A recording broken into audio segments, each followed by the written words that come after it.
আসসালামু আলাইকুম। আপনাদের সাথে আজকে একটা গল্প শেয়ার করছি। সেটা হলো যে আমার ইন্টার্নশিপ জার্নি নিয়ে।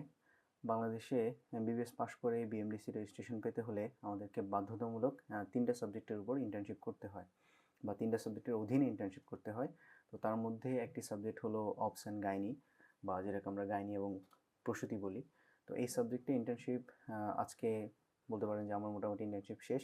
তো ইন্টার্নশিপ শেষের দিকে এসে আমি আমার গত ৩ মাসের জার্নিতে কিছু জিনিস শিখেছি এবং এক্সপেরিয়েন্স করেছি, সেটা আপনাদের সাথে শেয়ার করছি। প্রথমত, একদম দেরিতে হাসপাতালে আসা। দেখা গেল যে আগে কখনো অ্যান্টিনেটাল চেকআপে ছিল না।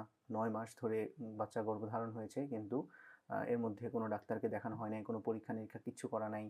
রক্তের গ্রুপ পর্যন্ত জানা থাকে না অনেক সময় রোগীদের।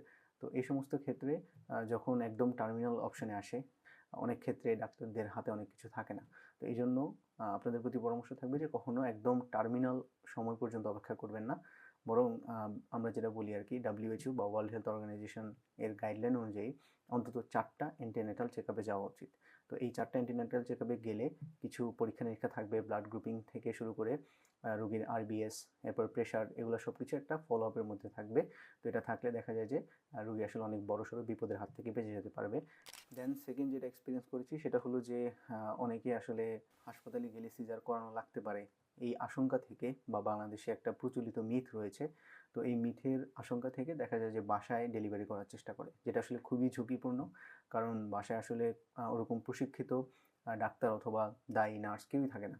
তো এরকম একটা পরিস্থিতিতে যখন কেউ ডেলিভারি করানোর চেষ্টা করে, তো আমরা দেখেছি অনেক ক্ষেত্রে বাচ্চা প্রসবের সময় যে জটিলতাগুলো সেগুলো আসলে দেখা দেয়। আরেকটি গুরুত্বপূর্ণ বিষয় হলো সেটা হলো যে বাচ্চা ডেলিভারির পর থেকে আসলে বাচ্চা আসলে মূল চরিত্র হয়ে যায়, আনন্দের জায়গা হয়ে যায়। সবাই আসলে বাচ্চাকে নিয়ে খুব ব্যস্ত হয়ে পড়ে, কিন্তু যিনি আসলে বাচ্চা প্রসব করেছেন অথবা বাচ্চার মা যিনি রয়েছেন, তার যে এখন একটা ক্রুশাল সময়, সেটা আসলে অনেকের মাথায় থাকে না। ডেলিভারির পর থেকে মায়ের অতিরিক্ত রক্তক্ষরণ বা যেটাকে আমরা বলি পোস্টপার্টাম হেমোরেজ, সেটি হওয়ার রিস্ক থাকে। তো এই জন্য আসলে অনেক সময় মাকে খুব অবজারভেশনে রাখতে হয়। তো সেই সকল ক্ষেত্রে প্রসবের পরেও মাকে একই রকম সাপোর্ট দেওয়া উচিত। তা না হলে দেখা গেল যে অনেক সময় মায়েদের এই অবহেলার কারণে বা তাদেরকে অবহেলা করার কারণে অনেক সময় উন্ড ইনফেকশন হয়, অথবা সিজারের জায়গা বা সেলাইয়ের জায়গা সহজে শুকাতে চায় না। তো সেখানে ইনফেকশনের ঝুঁকি থেকে যাচ্ছে। তারা ঠিকঠাক মতো যে পুষ্টিকর খাবারগুলো পাওয়ার কথা এই ঘা শুকানোর জন্য, সেগুলো ঠিকঠাক মতো পায় না।